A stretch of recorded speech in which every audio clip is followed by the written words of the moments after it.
Lua, nosso doce e único satélite natural. Mas será que sabemos tudo que a gente tem que saber sobre a Lua? Será que realmente nesse tempo todo só uma ou duas pessoas pisaram nela? E que segredos ela esconde? E se já foram tantas vezes, por que não voltam mais? Meu nome é Nicole e nesse vídeo eu quero te contar um pouco das viagens da humanidade até a Lua e que curiosidades e segredos ela esconde que provavelmente tu não sabe. Pelo menos até ver esse vídeo. Esse vídeo é feito com base no comentário do Mundo Gamer, em que ele diz: cada vídeo me surpreende mais.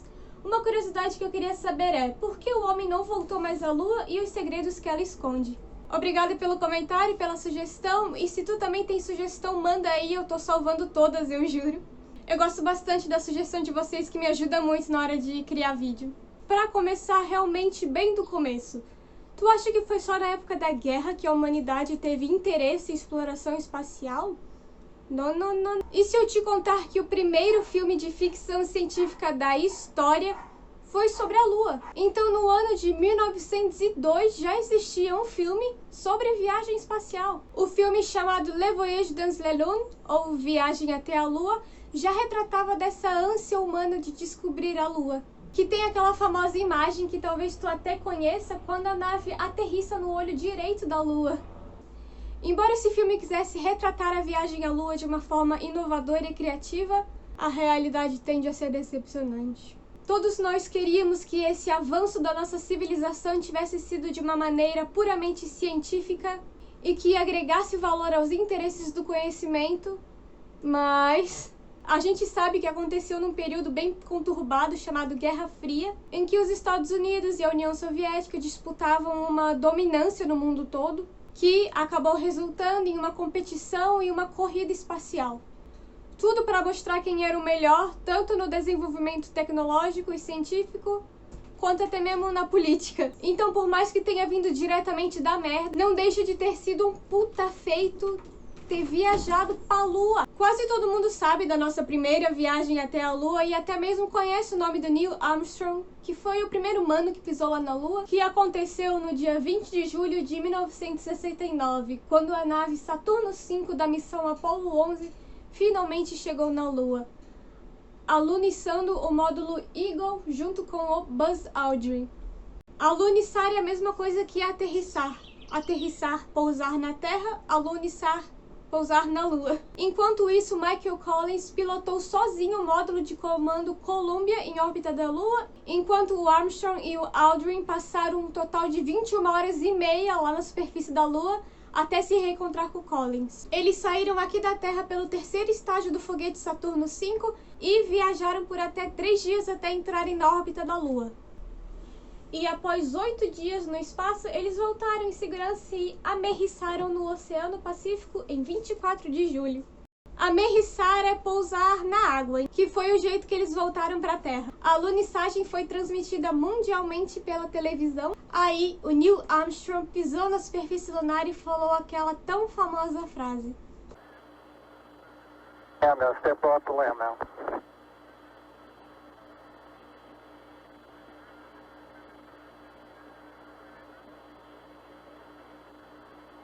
It's one small step for man, one giant leap for mankind. E com isso, a Apollo 11 encerrou a corrida espacial. Embora a missão tenha sim sido sucesso, houveram problemas que poderiam ter comprometido a missão. Como, por exemplo, o sistema computacional ter identificado uma falha inesperada que fizesse com que ele acusasse trabalho excessivo durante a operação. Entretanto, Margaret Hamilton, que provavelmente vocês conhecem, principalmente por causa dessa foto, comentou após a missão que o sistema não pode ser culpado por essa falha, já que ele previu o surgimento de falhas e com isso conseguiu operar apenas as tarefas mais emergenciais e deixar tarefas menos requisitadas no momento para depois.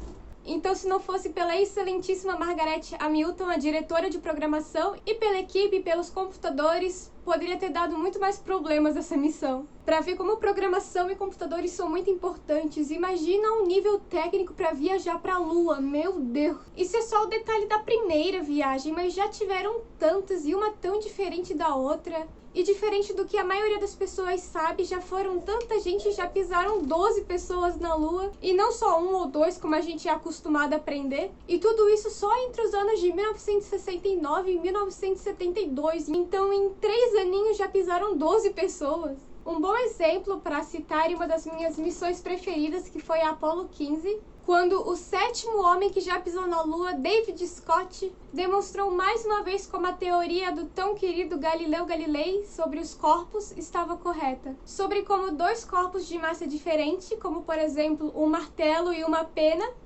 soltados, vão cair juntinhos. Sim, exatamente. 2 objetos com massas tão diferentes caem na mesma velocidade na falta de uma atmosfera. Vou deixar aí esse vídeo incrível para vocês verem.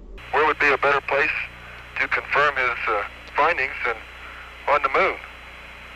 And so we thought we'd try it here for you. The feather happens to be appropriately a falcon feather for our falcon. And I'll drop the 2 of them here, and hopefully they'll hit the ground at the same time. How about that? Which proves that Mr. Galileo was correct in his findings.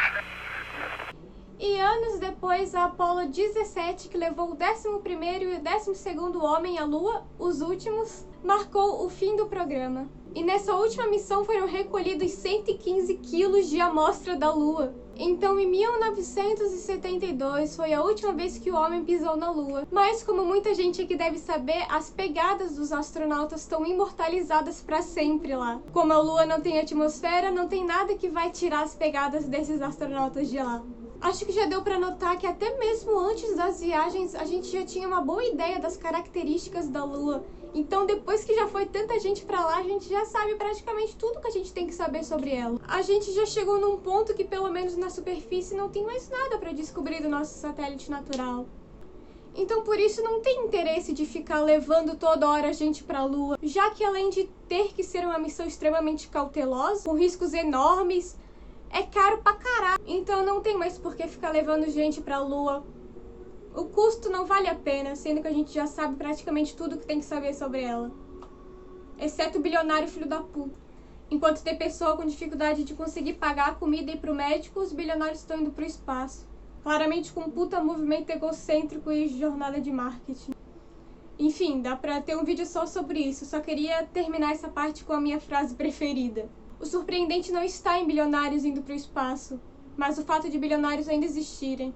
Pelo jeito, mesmo com esse nosso puta feito e cada vez mais coisa incrível na astronomia acontecendo, tem gente que parece que isso não serviu pra nada. Então, só voltando naquela pergunta do começo do vídeo do Mundo Gamer, que foi o que deu base pra esse vídeo, sobre por que não voltam mais pra Lua e que segredos que ela esconde. Basicamente, além de já ter tido muitas viagens pra Lua, não tem mais por que ficar voltando, o custo não vale a pena. Além também de interesse político, já que a NASA é uma agência estatal e precisa de verbas do governo pra operar. E também não se engana quando falam que não voltam ou sobre os segredos que ela esconde. A Lua basicamente atualmente já não esconde mais nada da gente, e sempre quando falam isso, pode ter certeza que é sensacionalismo ou negacionismo. Até o lado oculto da Lua, que como a gente sabe, é o lado da Lua que não pode ser visto aqui da Terra, já que a rotação da Terra e da Lua está sincronizada, sempre virada à mesma face da Lua pra gente. O lado escuro, ou lado oculto, como as pessoas falam, não tem nada de escuro e nem de oculto, sendo que lá pega assim o Sol, e já teve até foto desse lado oculto da Lua fotografado lá pela missão Apollo 16. A gente já conhece tão bem, tão detalhadamente a superfície, o relevo da Lua, a composição dela. Já conhecemos tão bem ela e mesmo assim sempre vão sondas robóticas não tripuladas para lá, para fotografar e colher a amostra. Então, graças aos seres humanos e dispositivos tecnológicos que já deixamos lá, não é necessário que a gente investisse novamente a mesma quantidade de recursos financeiros para conhecer os detalhes que a gente já conhece. O interesse hoje em dia já não é mais o mesmo de antigamente. Então, bem diferente do que os sensacionalistas dizem, os motivos são bem diretos e reais. Então é por isso que ninguém voltou para lá desde 72, por mais que atualmente tem sim planos de voltar. A gente está na época de ouro da exploração espacial, tanto da Lua quanto de Marte, etc. Então não liguem para esse tipo de matéria que só fala mentiras ou tenta vender mais do que realmente é, e como eu já disse várias vezes, sensacionalista e negacionista. Tem tanta coisa legal de verdade acontecendo, como por exemplo o projeto Artemis, que quer enviar a primeira mulher e a primeira pessoa negra até a Lua em 2024. Só agora. Demorou um pouquinho, né, NASA? Mas como tudo na astronomia é incrível e intenso, isso sim também dá um outro vídeo. Então qualquer dúvida ou qualquer sugestão pode comentar aqui. Se tu quer que eu fale só desse projeto ou de outros ou de qualquer outra coisa, pode comentar. Então todas as viagens espaciais e viagens até a Lua serviram muito. Isso mostra como o avanço científico e tecnológico é muito importante para a sociedade e para nossas próprias vidas. E como a ciência ajuda a gente a entender a natureza e a nós mesmos. Então tenham senso crítico e não acreditem em qualquer coisa que vocês veem por aí. Obrigada por ter assistido. Tchau. Não sejam facilmente enganados, não sejam burros. Busquem conhecimento.